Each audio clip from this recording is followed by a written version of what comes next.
कुलदेवता या कुलदेवी की पूजा करना क्यों है जरूरी? कुलदेवता या कुलदेवी का स्थान भारत में हिंदू पारिवारिक आराध्य व्यवस्था में सदैव से रहा है।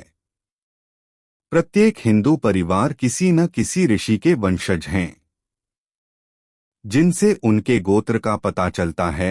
बाद में कर्मानुसार इनका विभाजन वर्णों में हो गया। विभिन्न कर्म करने के लिए जो बाद में उनकी विशिष्टता बन गया और जाति कहा जाने लगा।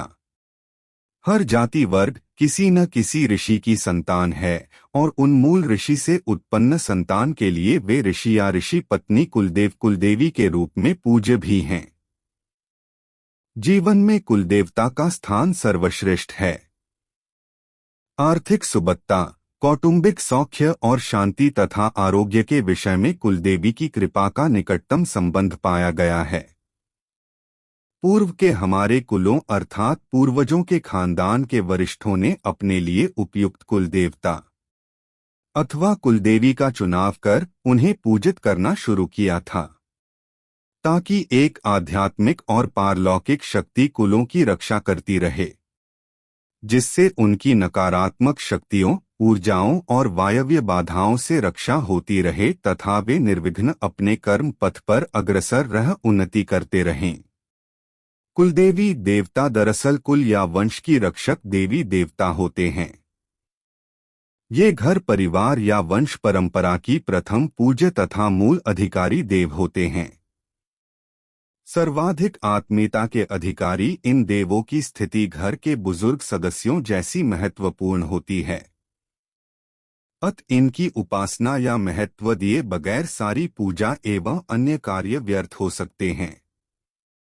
इनका प्रभाव इतना महत्वपूर्ण होता है कि यदि ये रुष्ट हो जाए तो अन्य कोई देवी देवता दुष्प्रभाव या हानि कम नहीं कर सकता या रोक नहीं लगा सकता। इसे यूं समझे, यदि घर का मुखिया पिताजी माताजी आपसे नाराज हो तो पड़ोस के या बाहर का कोई भी आपके भले के लिए आपके घर में प्रवेश नहीं कर सकता, क्योंकि वे बाहरी होते हैं। खासकर सांसारिक लोगों को कुलदेवी देवता की उपासना इष्ट देवी देवता की तरह रोजाना करना ही चाहिए। ऐसे अनेक परिवार देखने में आते हैं जिन्हें अपने कुल देवी देवता के बारे में कुछ भी नहीं मालूम नहीं होता है, किंतु कुलदेवी देवता को भुला देने मात्र से वे हट नहीं जाते, वे अभी भी वही रहेंगे।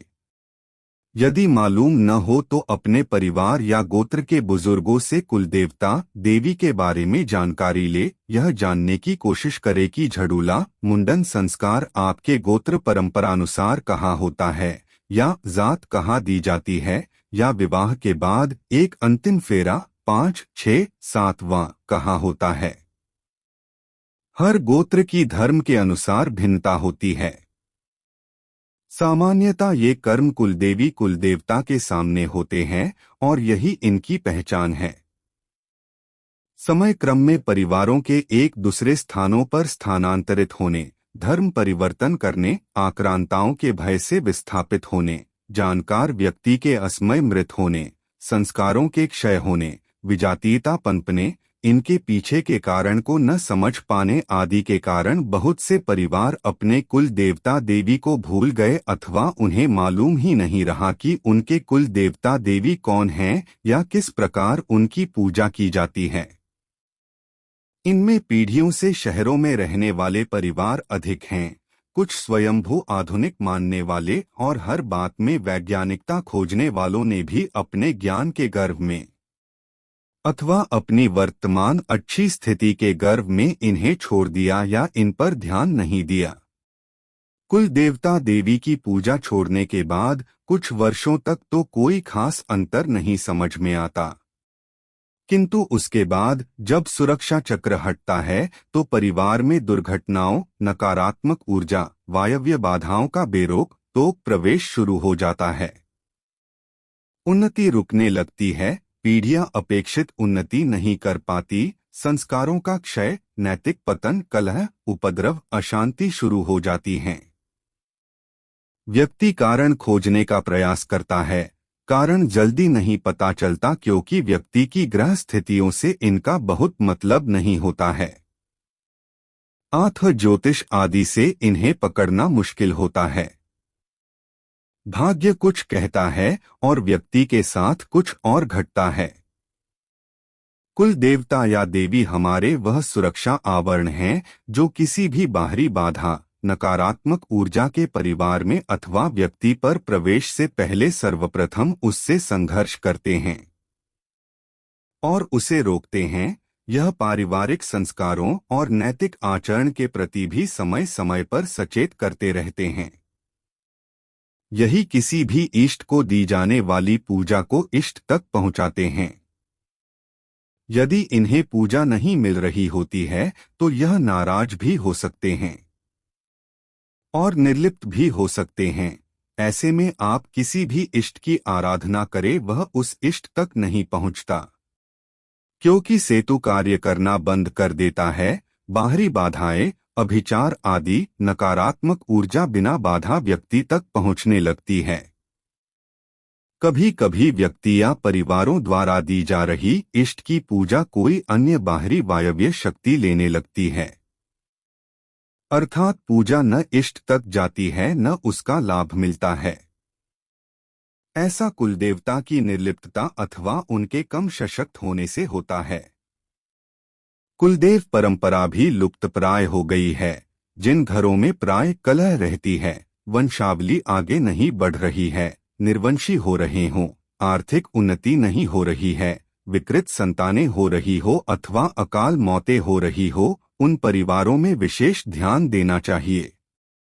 कुलदेवता या देवी संबंधित व्यक्ति के पारिवारिक संस्कारों के प्रति संवेदनशील होते हैं और पूजा पद्धति, उलटफेर, विधर्मीय क्रियाओं अथवा पूजाओं से रुष्ट हो सकते हैं।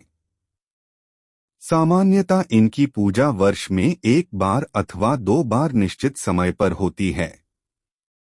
यह परिवार के अनुसार भिन्न समय होता है और भिन्न विशिष्ट पद्धति होती है। शादी, विवाह, संतानोत्पत्ति आदि होने पर इन्हें विशिष्ट पूजाएं भी दी जाती हैं। यदि यह सब बंद हो जाए तो या तो यह नाराज होते हैं या कोई मतलब न रख मुखदर्शक हो जाते हैं और परिवार बिना किसी सुरक्षा आवरण के पारलौकिक शक्तियों के लिए खुल जाता है। परिवार में विभिन्न तरह की परेशानियां शुरू हो जाती हैं।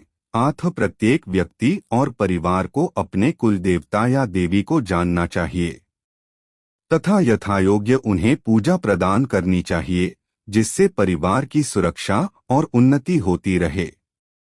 अक्सर कुलदेवी देवता और इष्ट देवी देवता एक ही हो सकते हैं। इनकी उपासना भी सहज और तामझाम से परे होती है, जैसे नियमित दीप व अगरबत्ती जलाकर देवों का नाम पुकारना या याद करना, विशिष्ट दिनों में विशेष पूजा करना, घर में कोई पकवान आदि बनाए तो पहले उन्हें अर्पित करना, फिर घर के लोग खाए, हर मांगलिक कार्य या शुभ कार्य में उन्हें निमंत्रण देना या आज्ञा मांगकर कार्य करना आदि। ऐसे अनेक परिवार भी हैं जिन्हें अपने कुल देवी देवता के बारे में कुछ भी नहीं मालूम। एक और बात ध्यान देने योग्य है, किसी महिला का विवाह होने के बाद ससुराल की कुलदेवी देवता ही उसके उपास्य हो जाएंगे, न कि मायके के। इसी प्रकार कोई बालक किसी अन्य परिवार में गोद में चला जाए तो गोद गए परिवार के कुल देव उपास्य होंगे। हरे कृष्ण, राधे राधे।